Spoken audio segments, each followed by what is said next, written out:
It's the sound of freedom.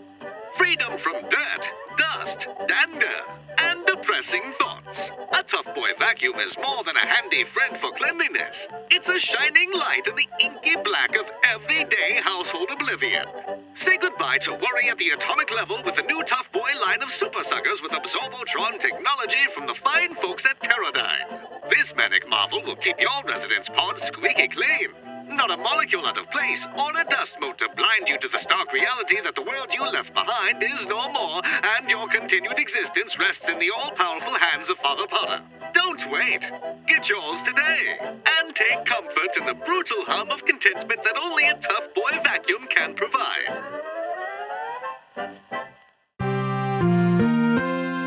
The following is a special presentation made possible by a grant from the fine folks at D'Artagnan Petrochemicals, where the future was yesterday. I'm Victoria Collins, and this is American Doom. Episode 3, Potter's Boob Tube, the Enigma of Untitled Whatever. Rumours of a cult-like atmosphere within the walls of Terordyne seem to have been confirmed by recent audio smuggled out of the clandestine company. But before I delve into that madness, I want to talk about the content played in this podcast. It all stems from the dystopian and technocratic nature of Terordyne's work and living environment. According to secret recordings made by an insider dubbed Sandman, along with cohorts assembled into a ragtag resistance movement, new employees and their families are forced to turn over all their worldly possessions during an initial orientation period. From the beginning, Potter strictly prohibited any information from getting in or out of the facility, and Terordyne was summarily locked down. But without entertainment, work efficiency suffered. The inhabitants of the monolithic desert headquarters became a joyless exercise in drudgery. Potter needed to find a solution.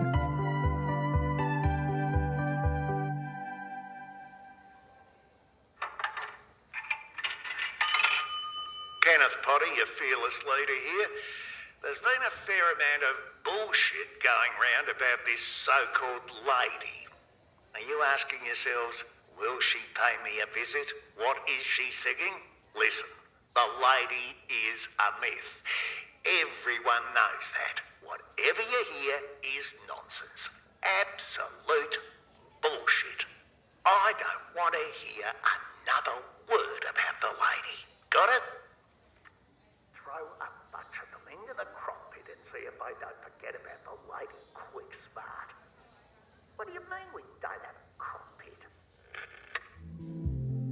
In 1995, yet another expansion of the Terordyne facility heralded the arrival of Applied Strategic Filmways, a full-service film and television studio outfitted with personnel and equipment from Hollywood studios, liquidated by the hedge fund churches that moved into entertainment spaces. Soon after, in-house radio station KDYN began broadcasting to the employees on its own network, and original television programming appeared on the new monitors installed into every resident's pod. While the monitors were state-of-the-art, they lacked controls to turn them on or off. Employees were subjected to round-the-clock programming, with respites at night during sleep hours. Most of the shows were crudely produced propaganda videos meant to inform the populace of protocol changes and special events. But during the evening hours, a block of narrative presentations started to appear, in addition to various odd one-offs. There was the Wrench McTaggert mysteries, an irreverent comedy about a truck driver who moonlights as an amateur detective, a raucous talk show hosted by one Leslie Goldman, and the enigmatically named Untitled Whatever, the aforementioned enigmatic soap opera that defies description. Untitled Whatever premiered right after the Wrench McTaggert mysteries. While Wrench was an immediate hit, Untitled left most viewers confused with some throwing furniture at the entertainment monitors. Oddly, no one seemed to know where the show came from. There is no official record of it being produced in the Applied Strategic Filmways studios. Even CEO Kenneth Potter III has expressed dismay at not only the show's content, but the question of exactly who is creating it. An internal investigation led nowhere, And yet the show continues to appear on monitors throughout Terordyne.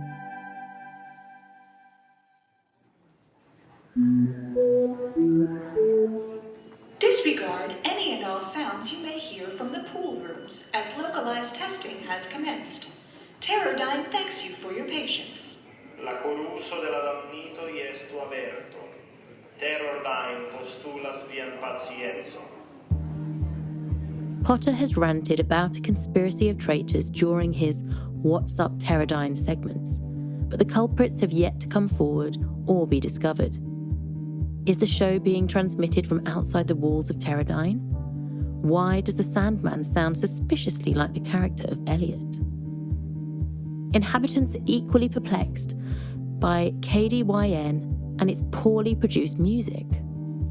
While public service announcements make up much of the programming, original music is becoming more popular as the content grows. According to leaked internal documents, the songs are written and sung by artistically inclined employees who use a single 4-track cassette recorder that is passed from person to person. Several radio shows were created to feature the varied musical styles such as power pop, something called fail-safe lullabies, and a whole show dedicated to outsider artist Stanton Fleiss. Another mystery, as Fleiss has a small following in the alternative music world and is not known to have ever been a citizen employee of Terordyne. Does he, in fact, have an as yet undiscovered connection to the highly secretive company?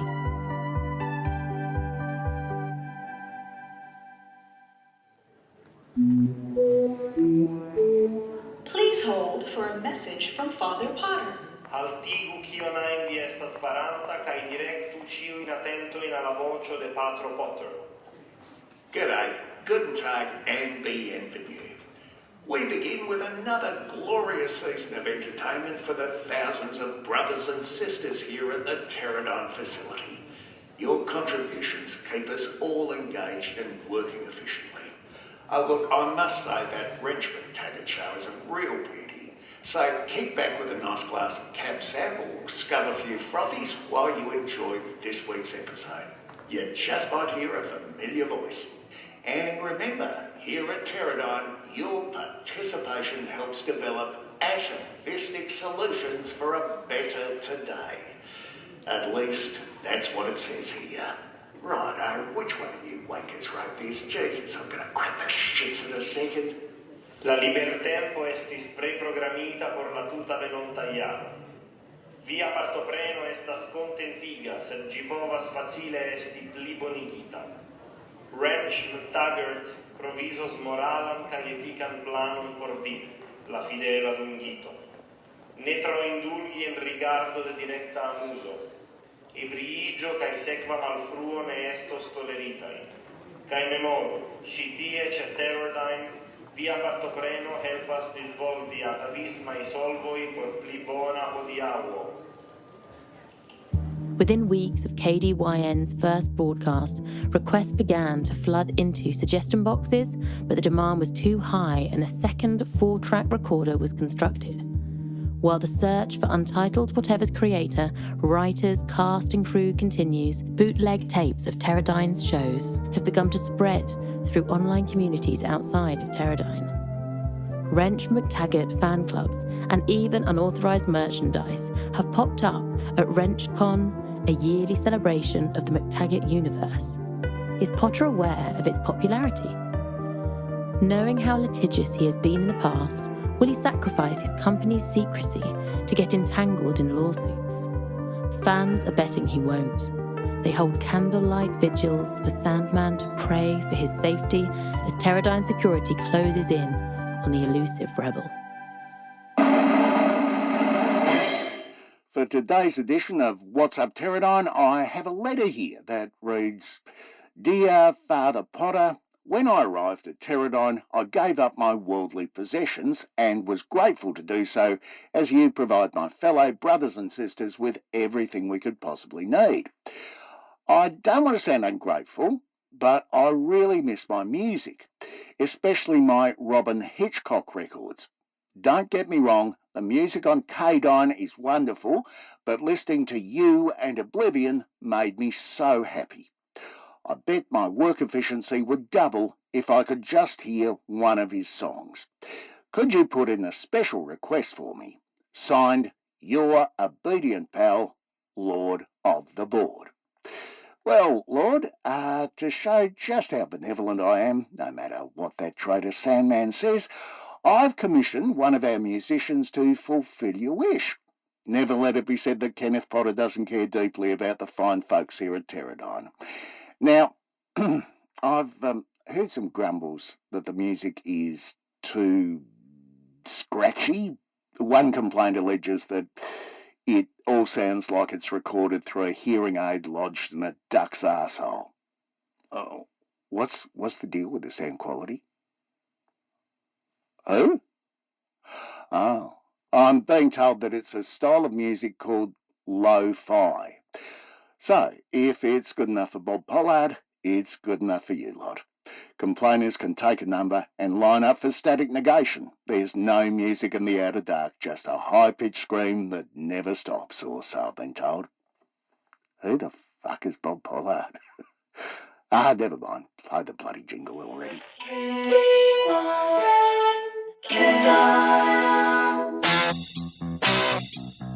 You'll never have the damn thing out, or meet the phone and kiss his neck and like it more than you expect. And in my mind, the color red is written blood above your head tonight.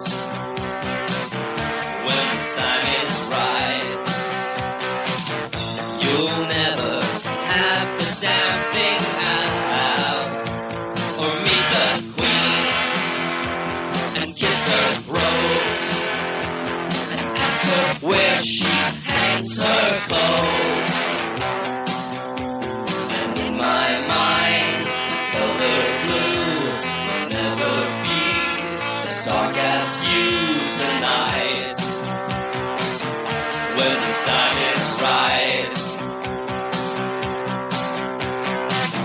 you'll never wash the damn things out, or meet the judge and kiss his feet and wonder where he keeps his wings. And in my mind, the color pink will do more damage than you think tonight.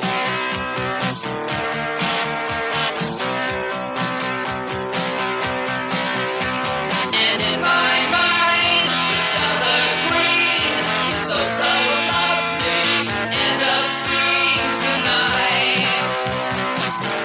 When the time is right. The Wrench McTaggert Mysteries is an Applied Strategic Filmways production. Tonight's episode: How's the Nightlife in Albuquerque?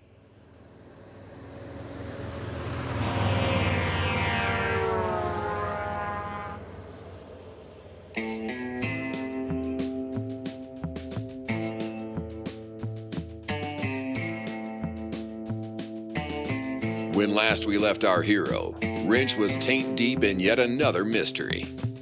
Just who the hell was trying to frame him for murder? And is his ex-wife back from the dead to exact revenge?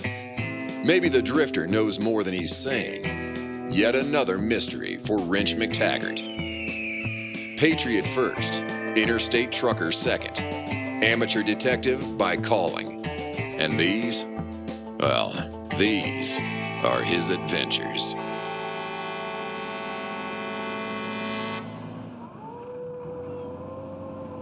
Caught a quick glimpse of the lady behind the wheel.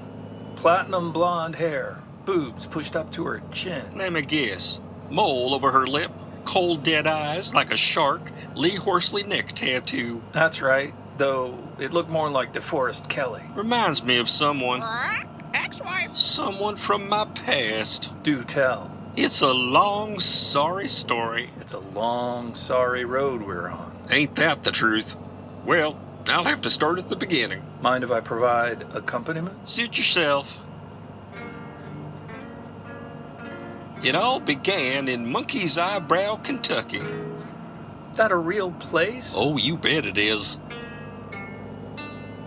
My childhood home straddled the state line.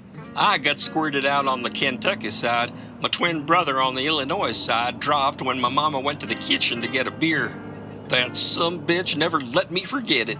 Bluegrass trash, he'd call me. Illinois has the 5th largest gross domestic product. Kentucky's only 28th. Well, if you hadn't been making fun of me, you would have seen that dump truck heading straight for you. Fuck you, Hammer. Who's laughing now? Who's laughing now? What happened to your brother? The driver said the setting sun blinded him. He had no idea my brother had run into the road. Just a horrible accident. What? Pushed him. That's terrible. Mama never forgave me. She said since I come out of her first that I was the oldest and therefore he was my responsibility. That was the last time I spoke to my family. I ran away and joined a traveling carnival that same night. Been on the road ever since. Never looked back. And that woman playing chicken? If I'm gonna tell that story, I'm gonna need a stiff drink. How about you? I could do with a cold one. The Tiki Tiger's right down the road. I got some business there anyway.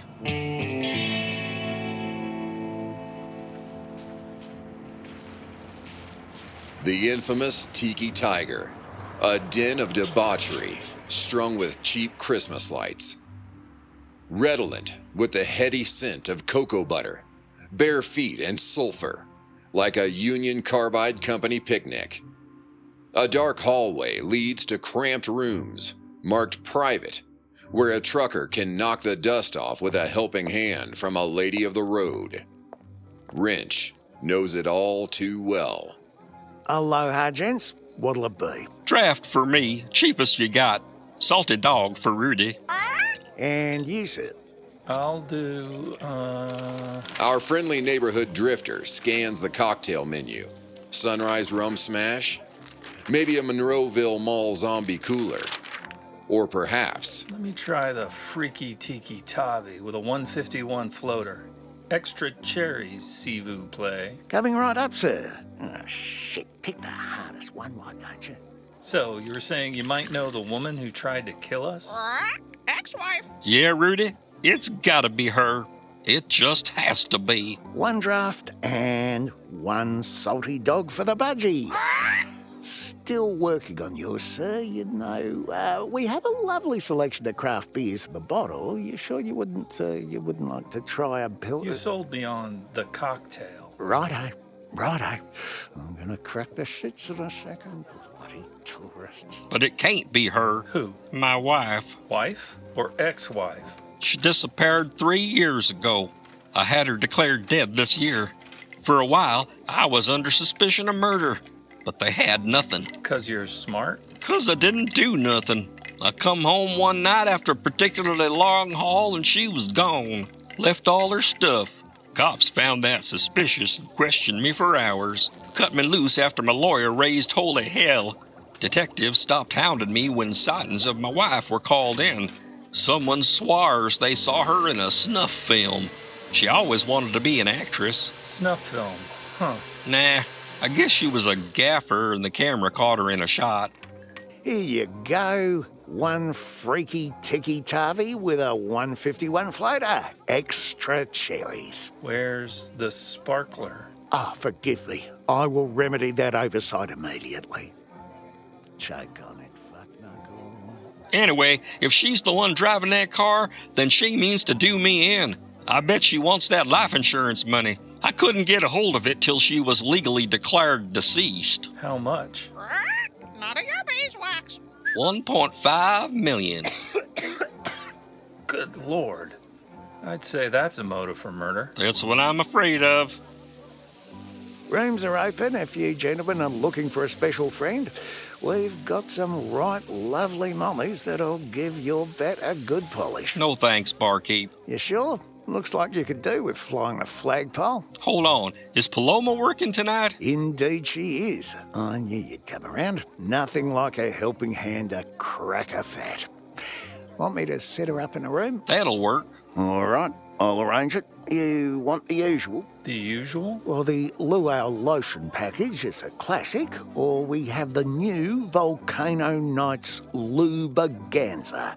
Comes with a selection of marital aids and unlimited frangers. Not this time. Ooh, Jesus, got a raw dogged brave man. Room 3. Give me a minute. Hey, Wrench. I'm not really in the mood for... No. I just need to question her. She may have been friends with Linda. Linda? Lady of the Road. I've been framed for her murder.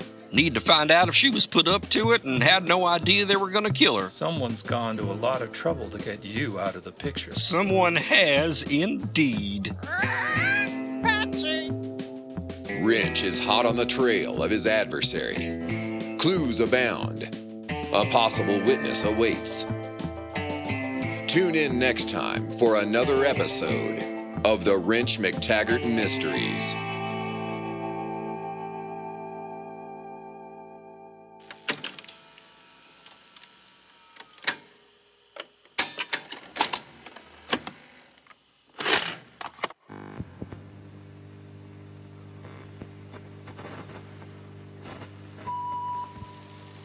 Like they say, don't ask. Oh, well, you know. You see that this door is only open for necessary things. Every time they open that door, especially in cold weather, they cool that whole area off. Yeah, I can see that now. You give them a choice. Either you get somebody else to do it, or none of my men will go in. They quit. She's insulted every one of them. Like Jerry says, I know too much to be insulted by that stone. So,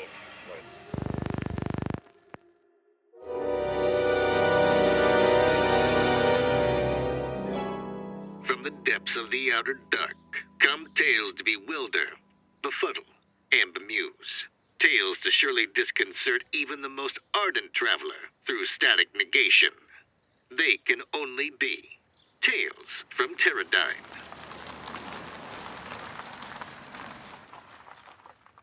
How can I help you, sir? Yeah, I'd just like to deposit this check. Okay, no problem. It will be just a moment. Here's your receipt. Is there anything else I can do for you? Sure. How about giving me $1 million? Of course, sir. How would you like that? Would 20s be all right? Though I'd recommend hundreds as it's more economical in weight. I was joking. I mean... Joking? Oh, I guess you weren't aware of our new program. Any bank customer who asks can have $1 million as long as they return it by the end of the next business day. Really? That's... wow, but why would... We realize that most people will never see $1 million in cash in their lifetimes. So we thought it might be nice to sort of fulfill a fantasy for them to have the chance. People tell us they do things like spread it out all over their bed and roll around on it, takes pictures with it stacked up around them, show it to their friends, things like that. Things they've seen in movies, you know. Can you pull on the bag from the drawer? It's kind of hard to fit through the tube. Oh, there we go. Man, this bag is heavy. Now, if you'll just sign this agreement, just grab the clipboard. There's a pen attached. Okay, but I'm not really sure I want... Oh, what the heck. I mean, I guess it might be fun. Completely boilerplate.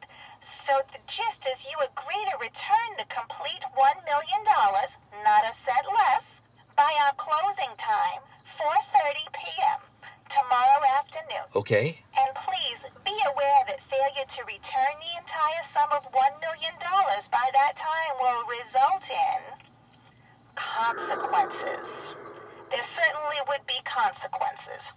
Dark they would be, and inescapable. Consequences?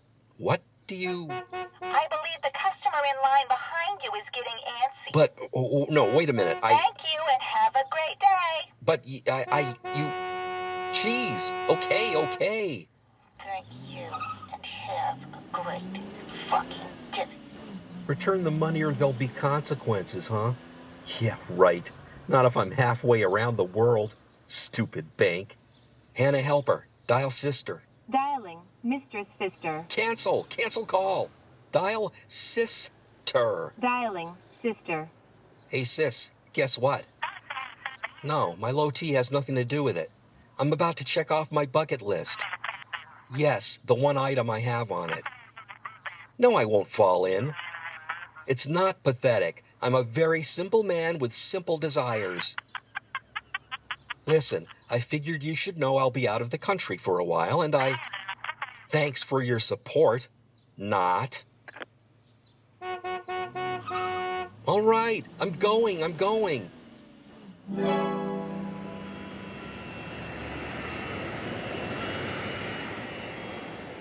Yes, sir! How may D'Artagnan Jetways help you today? I need a seat on your next flight to one way. Oh, in first class. Best seat you got. I'm not spending 20 hours on a plane and coach. And I want the hot towel, the fresh baked cookies, champagne, all that junk. Any bags to check? No way. I'm not letting this bad boy out of my sight. It looks a tad large. Might not fit in the overhead compartment. You can always check it later. Oh, I'll make it fit. Very good, sir. One way to first class seat. That'll be $5,500. Flight leaves from gate 12. How long do I have to get to the gate? Plenty of time, sir. Your first class ticket will whisk you through the security check. Sounds damn good to me. Just to be sure, are you absolutely dead set on going to? Yeah, why? I hear it was beautiful this time of year. Why are you looking at me like that? Is the money no good? Shit, did they do something to the money? Is there a problem, Judy? No, Mr. Tanning. I was just about to finish this gentleman's purchase. Let's see. Oh, you're going to... Very nice this time of year. That's what I hear. Can I have my ticket so I can get there? So, you're absolutely sure you want to go? Christ. Like I told the nice lady here, yes, I want to go. And there's nothing I could say to change your mind? No. What the hell is going on here? There you go, sir. And from all of us at D'Artagnan Jetways, may your flight be timely and uneventful. Whatever.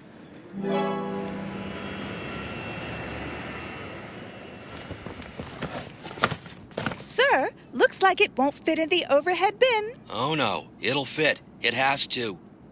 Really, sir? It's not going to fit. I can check it for you. No extra charge. This is first class. Don't you have to do what I say? Not until we're over international waters. Really? Of course not. Now let's get that bag checked so it doesn't dislodge and crush the skull of that sweet little old lady next to you. Fine. Here. Thank you, sir. Oof. What do you have in here, $1 million? I'm joshing you, sir. I knew that. Get settled. The refreshment cart is on the way. Hello there, young man. I guess we're roomies on this flight. Yeah, I guess so. You really got $1 million in that bag? Huh? Of course not. Are you crazy? Well, excuse me. Didn't mean to bother you. Oh, no, Sorry. Too late. I was thinking about giving you a handy when the lights went down, but you can forget it, Buster. Like I'd want a handy from some old leathery, dried up... Yes, ma'am? This prevert just asked me for a handy. I did not. Sir, do I need to alert the air marshal? This is ridiculous. You can be zip-tied to your seat. Do I have your word that you will not ask this kind woman for a handy? This is outrageous. Sicko! Sir, I need a yes or no before we can proceed. But... Yes. Thank you for your cooperation, sir. Just give me a wink and I'll get to work. Fuck off.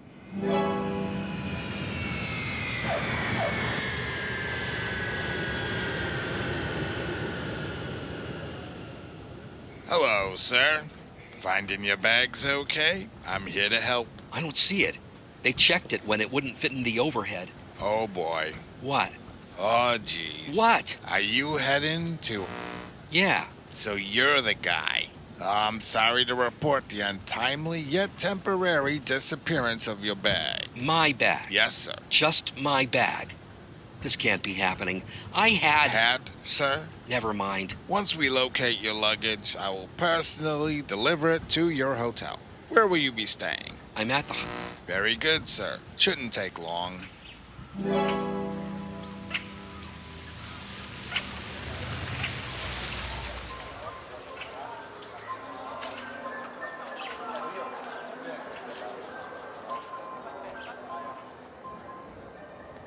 Yes, sir. My name is Mr. Harrington. I'm the hotel manager.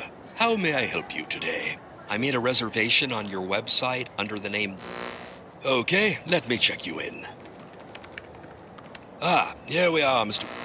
Looks like you booked the Eastern Penthouse. Wonderful view of our little island's main attraction. It's a stunner. That's what I've heard. Looks like you reserved with a credit card, but says you want to pay cash as you go. That's right. That won't be a problem. I'll just need a cash deposit for the room and the excursion you booked in advance. Yeah, about that. I need my bag. The idiot's lost it. It's en route, if you can believe them. That's not a problem. Here's your electronic pass key.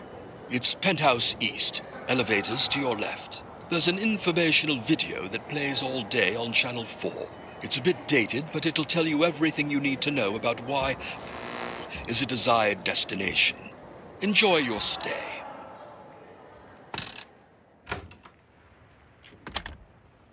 Now, let's see this view. My God, it's magnificent. Never thought I'd be able to check off my bucket list, but here it is. Well, I guess I'll check out that informational video the guy mentioned. Mount Brulanta was worshipped for thousands of years until the Spanish missionaries beat the false gods right out of those godless heathens. The Mandarin Atoll is one of several that form the Polumbric Island system on which you now stand. We are honored to have been chosen as the location for the 1983 Battle of the Network Stars next year, so book your reservations now.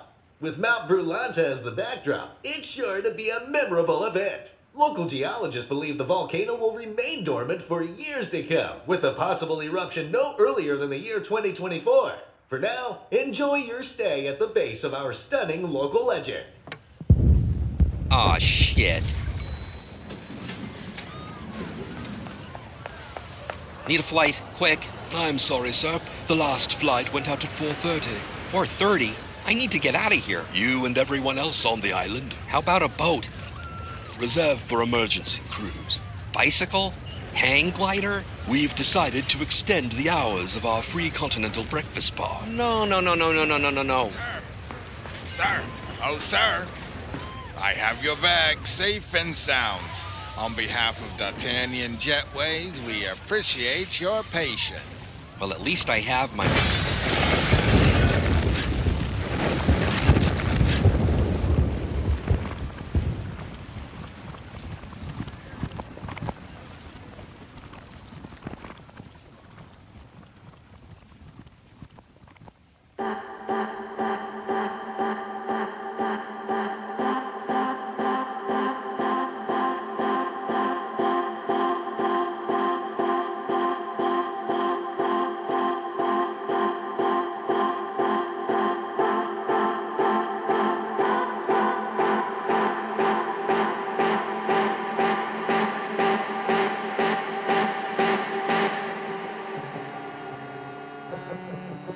Untitled Whatever, Episode 3. So no doubt you're all wondering why I asked you to meet me here today. Gentlemen, this... Hey, Bob? Yes, Chad? Are more people coming? Where's Torp? Torp's on a special assignment. This meeting is strictly intended only for those present. But why meet in this big hotel conference room then? There's only 4 of us. Me, you, Elliot, and Chigger. This here's serious business. Serious business requires a serious venue. It's psychological stagecraft, a potent way to impress the importance of the matter at hand on your minds. Now, as I was saying... How much did it cost you to rent? The fuck do you care what it cost me to rent, Chad? None of your beeswax. Just wondered. Seems like kind of a waste of money. Whatever. Now, you're all no doubt... I mean, We could have just met at your trailer, right?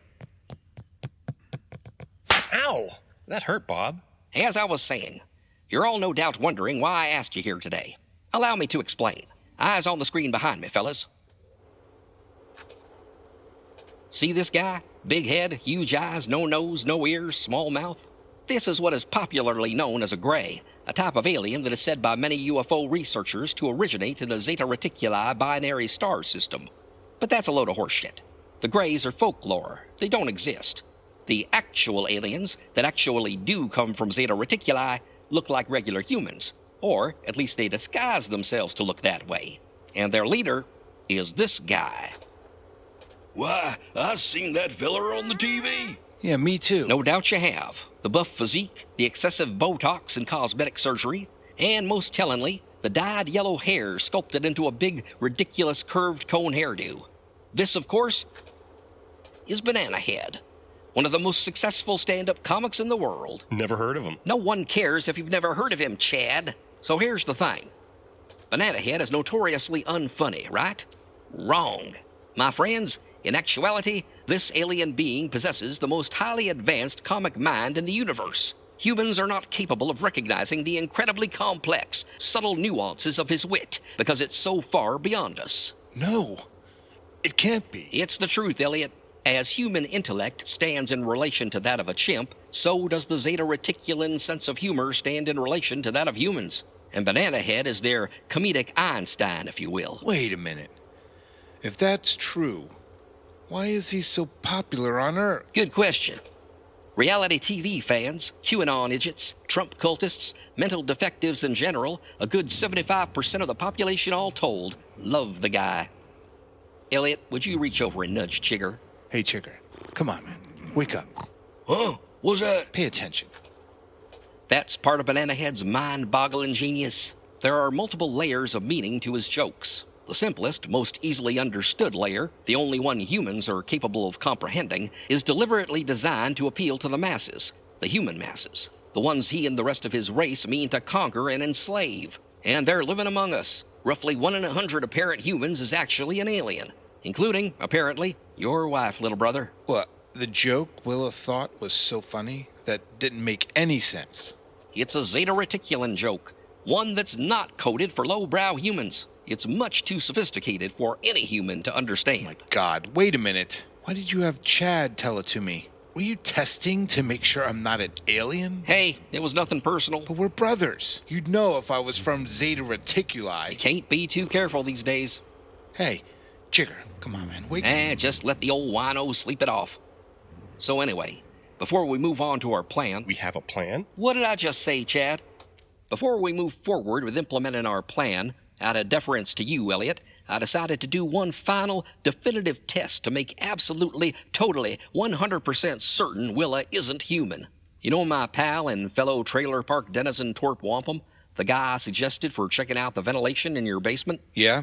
What about him? He's going to violate her. What? Not violate. What's the word I want? Seduce, I mean. Oh. Well, that's a relief, I guess. You see, Torp once helped a Tenakawan shaman pry a rabid squirrel out of his butthole and, well, it's a long story. His heritage is Italian and Greek. He's about as Native American as my toothbrush. It's just a shtick he uses for grifts. But he did help that shaman, and out of gratitude, the shaman taught Torp some kind of secret ritual that would give him the power to seduce any woman he desires. Bottom line, if Willie is an alien, it won't work. But if she's human, Torp will be able to boff her, and we won't have to kill her. Kill her?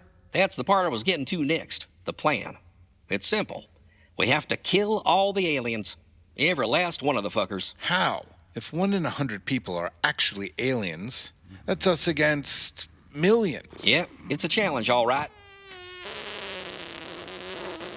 Oh, Jigger. For Christ's sake. Huh? What's that? Better check to make sure that was just a fart, Sugar, or you're paying to replace that chair you're sitting on. Join us next time for episode 4 of Untitled Whatever.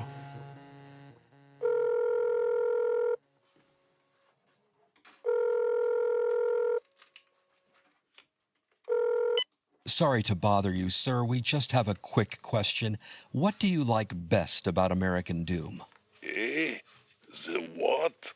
The American Doom, you say? Yes, sir. The acclaimed, world-renowned podcast. What do you like best? Yes, of course. I like the boobs the best. Yes, the very large, firm breasts. Yes. Yes, I see. Thank you. Is the best bosoms of any podcast. The Joe Rogan is nowhere near as firm, as juicy, as pliant, as...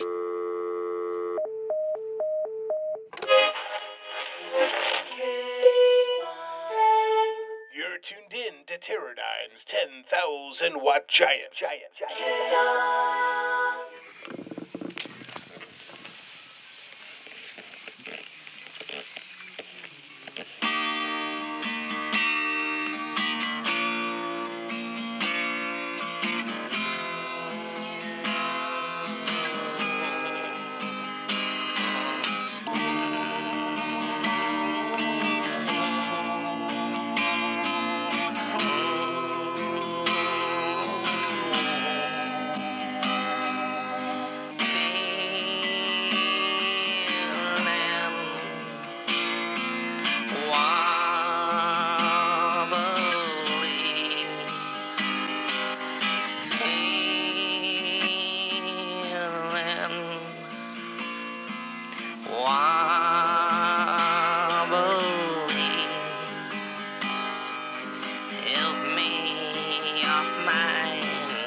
Tonight's Terordyne players were Marge Dubois, Guy Dow Sainter, Jade Williams, Daniel Johnson, Giorgio DiNucci, Grant Balfour, Jason Knappel, and Gary Messick. American Doom is produced and written by J. Philip Wilkins and Gary Messick.